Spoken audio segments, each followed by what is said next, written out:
বাইতুল মোকাররমের বর্তমান খতিব সাহেব দামাত বারাকাতুহুম, তিনি আগের জুমা, গতকাল জুমার বয়ানে তিনি যে বিষয়টিতে খুব গুরুত্বপূর্ণ বক্তব্য রেখেছেন, আমরা কর্মসূচি পালন করেছি। এই ইস্যুটিকে ঢাকা দেয়া যাবে না। বাংলাদেশ একটি স্বাধীন সার্বভৌম রাষ্ট্র। এই বাংলাদেশের স্বাধীনতা, সার্বভৌমত্বকে কখনোই হুমকির দিকে ঠেলে যেতে দেব না, কখনোই প্রশ্নবিদ্ধ হতে দেব না। আমাদের ইসলামের তহজিব তামাদ্দুনকে কখনো আমরা হুমকির মুখে ঠেলে দেব না। অন্তর্বর্তী সরকারকে রাষ্ট্র পরিচালনার দায়িত্ব দেওয়া হয়েছে অস্থায়ীভাবে, স্থায়ীভাবে নয়। বাংলাদেশে জাতিসংঘের মানবাধিকার কমিশনের কার্যালয় স্থাপনের সিদ্ধান্তকে প্রত্যাহার করতেই হবে। যদি না করেন, প্রয়োজনে কাফনের কাপড় নিয়ে রাস্তায় নামতে বাধ্য হব। এই কার্যালয় স্থাপনের সিদ্ধান্ত মানি না। আমরা লড়াই করব, সেই লড়াইয়ে কারা কারা আসতে প্রস্তুত। বিশেষ করে এই সময়টাতে যখন বহুমাত্রিক অপপ্রচারে আমরা জর্জরিত, কেন যেন বারবার এই ঐতিহ্যবাহী দলটিকে নিশানা বানানো হচ্ছে, ঠিক তখন আমরা এইরকম কথা, এইরকম আশ্বাস, এইরকম আনুগত্যের কথাগুলো শুনলে খানিকটা আশ্বস্ত হই এবং আল্লাহর শুকরিয়া আদায় করি যে এখনো পর্যন্ত আমাদের জনশক্তি আমাদের প্রতি বিশ্বাসের জায়গাটাকে সুরক্ষিত রাখতে পেরেছে। যুব জমিয়তের উপস্থিত সকল নেতাকর্মী সকলের দৃষ্টি আকর্ষণ করে বলছি যে গতকাল আমরা বাংলাদেশে যেই ঘটনাটি ঘটতে দেখেছি, আসলে এটি গতকাল ঘটেনি, ঘটেছে 9 তারিখ। পত্রপত্রিকা এবং সংবাদ মাধ্যমের ভাষ্য তাই প্রচার পেয়েছে গতকাল। দৃশ্যটি মোটেও দেখবার মতো নয়। আমরা বাকরুদ্ধ, আমরা হতভম্ব, আমরা বিস্মিত। অতীতের বর্বরতাগুলোকে স্মরণ করিয়ে দিয়েছে গতকালকের এই দৃশ্যটি। যারা দেখেছেন সবাই বাকরুদ্ধ হয়েছেন।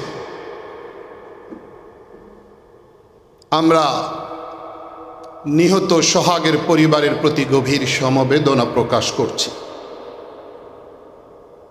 যারা এই জঘন্য বর্বরচিত হত্যাকাণ্ড চালিয়েছে তাদেরকে গ্রেফতার পূর্বক তাদের সর্বোচ্চ দৃষ্টান্তমূলক শাস্তি গতকালকে আমরা দাবি করেছি।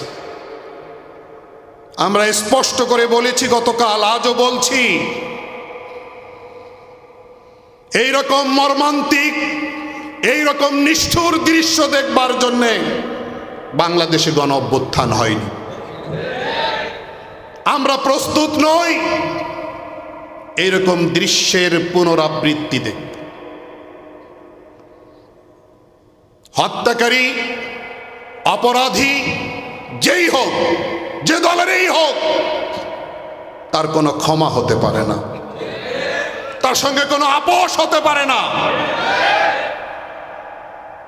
আমরা একই সাথে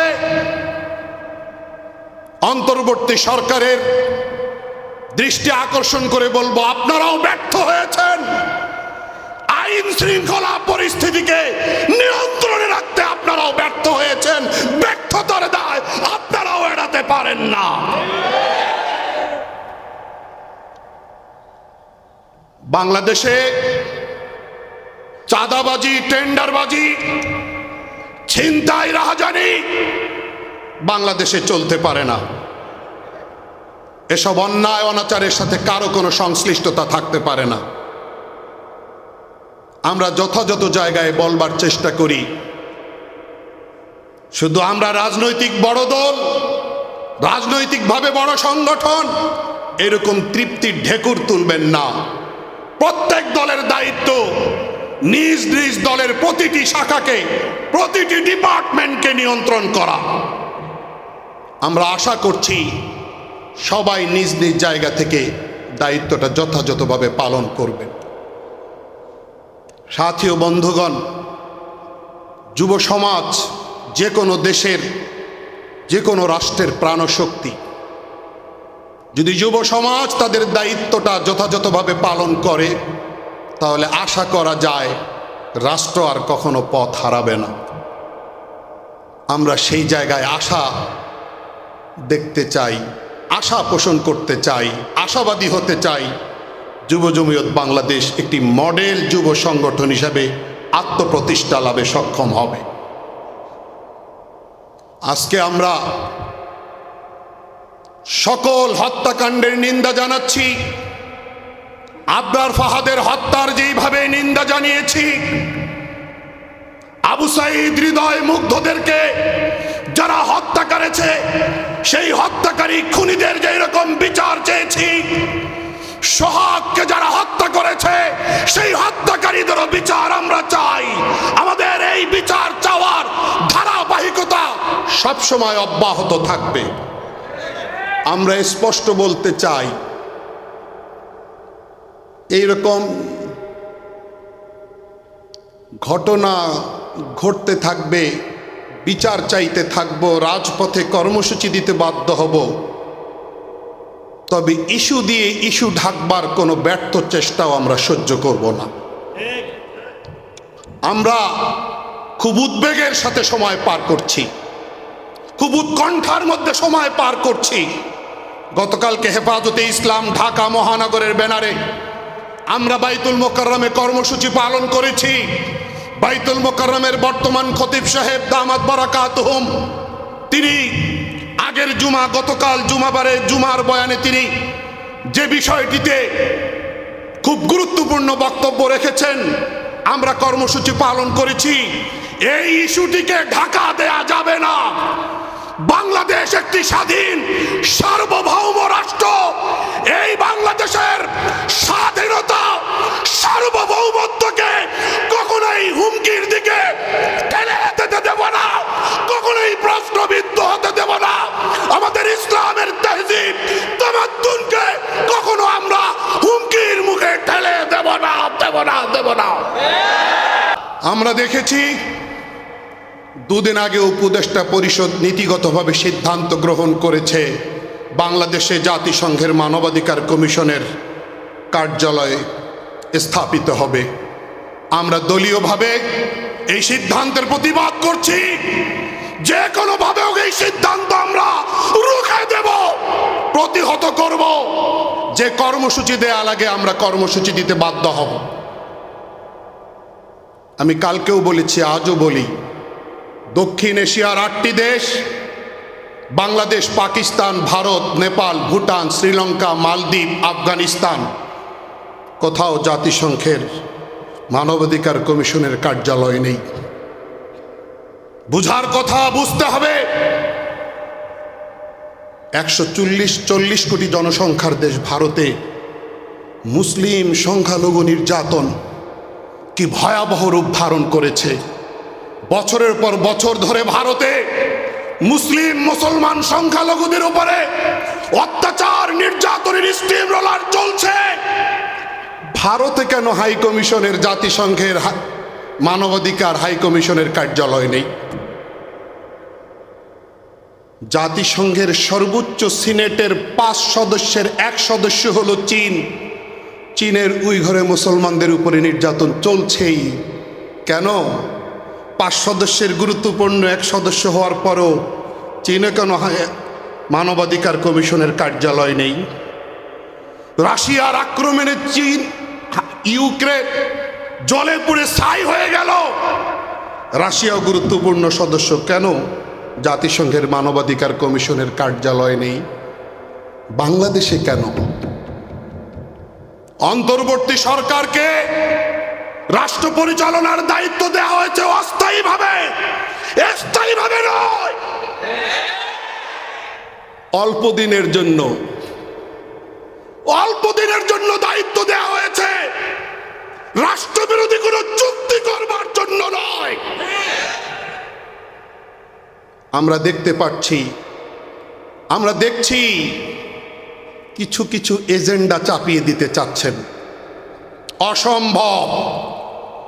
পশ্চিমা কোনো সংস্কৃতি, পশ্চিমা কোনো ভাবধারা এদেশে চাপিয়ে দেওয়ার চেষ্টা করবেন না। বাংলাদেশে জাতিসংঘের মানবাধিকার কমিশনের কার্যালয় স্থাপনের সিদ্ধান্তকে প্রত্যাহার করতেই হবে। যদি না করেন, প্রয়োজনে কাফনের কাপড় নিয়ে রাস্তায় নামতে বাধ্য হব। এই কার্যালয় স্থাপনের সিদ্ধান্ত মানি না, মানি না। আমরা লড়াই করব, সেই লড়াইয়ে কারা কারা আসতে প্রস্তুত। যুব জমিয়তের দায়িত্বশীল ভাইরা, রাজনৈতিক দৃষ্টিভঙ্গি, আমাদের দলীয় অবস্থান, অনেক কিছু শুনছি, অনেক কিছু দেখছি।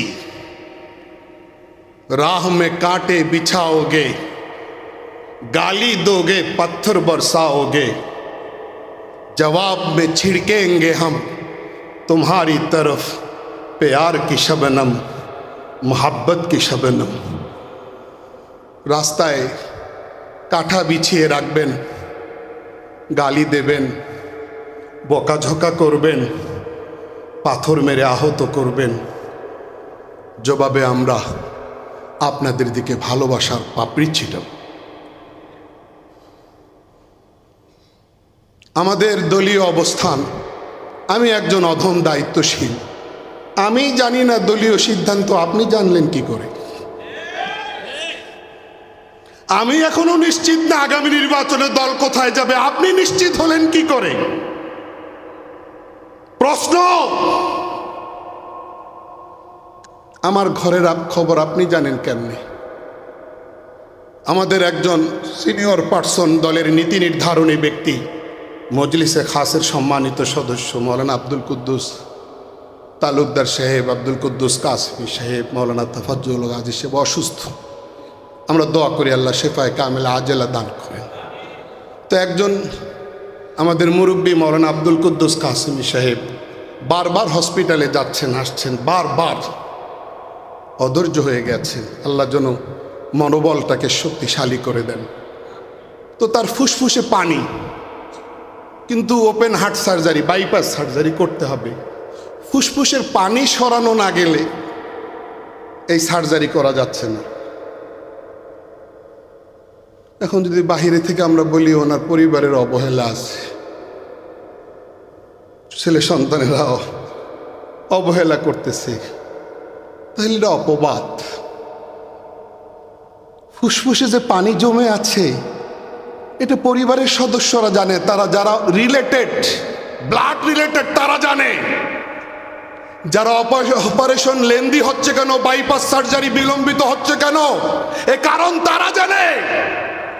বাইরে থেকে বলা খুব সহজ, পারিবারিক অবহেলার কারণে বেচারার অবস্থা খারাপ। কি ভাই উপমাটি বুঝে আসছে? আমরা গতকালও বসেছি, টানা 4 থেকে 5 ঘন্টা আমরা ডিসকাস করেছি, প্রতিনিয়ত করছি। হ্যাঁ, একটা মূলনীতিতে আমরা প্রায় সবাই একমত, এটা সবার জানা দরকার। যদি নির্বাচনী জোট কারো সঙ্গে করতেই হয়, তাহলে ক্ষতির মাত্রা যেখানে কম দেখব সেখানে আমরা পা ফেলব। কোথায় ক্যান্সার আছে, কোথায় ফুসফুসে পানি জমে গেছে, এটা আমরা নিজেরা দলীয় ফোরামে বসে সময় নিয়ে চুলচেরা বিশ্লেষণ করে বের করার চেষ্টা করি। প্রয়োজনে দলের বাইরেও যারা দলীয় ভাবে সক্রিয় নন কিন্তু দলের বাইরেও আমাদেরকে মহাব্বত করেন, এদেশের বিদ্বান, বুদ্ধিজীবী, আহলে এলেম, আহলে ওয়ারা, আহলে তাকওয়া, বরগুজিদা, খোদা রাসিদা, এরকম মকবুল আশখাস যারা আছেন দেশের বিভিন্ন প্রান্তে, যারা মুনাজির, যারা মুফাক্কির, যারা বিদগ্ধ, আমরা তাদেরও মতামত নিচ্ছি। আমরা তাদেরও প্রস্তাবনাকে মনোযোগের সাথে সংগ্রহ করছি। সব শেষে যেখানে আমরা ক্ষতির মাত্রা পরিমাণ কম দেব সেখানে আমরা জোটবদ্ধ হব। সুতরাং ইনশাআল্লাহ, সুতরাং বাইরে থেকে অযথা গালিগালাজ আসবে, আমি আমার দলীয় বন্ধুদেরকে বলবো, গালির জবাব গালি দিয়ে হবে না, বোকার জবাব বোকাচোকা দিয়ে হবে না। শালীনতার মাধ্যমে যুক্তিপূর্ণ পন্থায় আমরা যদি খণ্ডন করার সক্ষমতা রাখি চেষ্টা করব, কিন্তু কাউকে গালি দেওয়া আমরা শিখাবো না। দয়া করে দুই হাত আমি জড়ো করে বলতে চাই, আমরা গালি দেওয়া শিখি নাই, আঘাত করা শিখে নাই, প্রতিঘাত করা শিখে নাই। আমাদের অবস্থান পরিষ্কার করার চেষ্টা আমরা করতে পারি। আল্লাহ আমাদেরকে তৌফিক দান করেন। বাংলাদেশ নিয়ে আমরা কাউকে ছিনিমিনি খেলতে দেব না, বাংলাদেশি ইস্যু দিয়ে ইস্যুকে ঢাকতে দেব না। বাংলাদেশের বর্তমান যে ঝুঁকিপূর্ণ সময় অতিবাহিত হচ্ছে, চোখ কান খোলা রেখে আমরা পাহারাদারি করব। আমরা আগেও বলেছি, আবারও বলছি, জমিয়তের অবস্থান বোঝার জন্য একটা কথাই যথেষ্ট, সেটি হলো আগ্রাসী শক্তি একটাকে তাড়িয়েছি, আর একটা আগ্রাসী শক্তির কোলে উঠবার জন্য নয়। এইটাই জমিয়তের অবস্থান। আজকে আমেরিকা বলেন, ভারত বলেন, সবার প্ল্যান কয়েকটা থাকে, plan A, plan B, plan C, plan D. আমরা প্রত্যেকটা প্ল্যান নিয়ে চুলচেরা বিশ্লেষণ করবার চেষ্টা করেছি। ডানেও বিপদ, বামেও বিপদ, বিপদ কম কোন দিকে সে দিকটা আমরা চিহ্নিত করবার চেষ্টা করছি। ধৈর্য রাখুন, আস্থা রাখুন। আল্লাহ কোরআনে বলেছেন, যাকে তিনি পছন্দ করেন তার সিনাটাকে ইসলামের জন্য খুলে দেন। মুফাসসিরিনে কেরাম, তাফসীর কারকগণ বলেছেন, খুলে দেন, বক্ষ উন্মোচন করে দেন। এর অর্থ আল্লাহ যাকে পছন্দ করেন তাকে এমন এক ঈমানি আলো দান করেন, ওই খোদা প্রদত্ত আলো দিয়ে করণীয় বর্জনীয়টা তিনি ডিসাইড করতে পারেন। আমরা আল্লাহর কাছে ওই আলো চাই, আমরা আল্লাহর কাছে সেই তৌফিক ভিক্ষা চাই। আল্লাহ যেন যুব জমিয়ত, ছাত্র জমিয়ত, দলের সকল শাখা, প্রত্যেক দায়িত্বশীলকে কুওয়াতে দলিলের মাধ্যমে সবার মতামতের জবাব দেওয়ার তৌফিক দান করেন, শক্ত করে আঁকড়ে ধরার তৌফিক দান করেন। আমরা যেই পতাকা তলে আছি, এটা একটা আদর্শের পতাকা, এটা একটা স্বকীয় পতাকা। আমরা যেই পতাকার নিচে আছি, এটা একটা ঐতিহ্যবাহী পতাকা। এই পতাকার ইতিহাসকে কেউ ছিনতাই করতে পারবে না। আমরা যদি জমে থাকতে পারি, দেলাদার ওয়াফা বাশে সাবিত কদম, কেবে সিক্কা রাইজ নবাশদ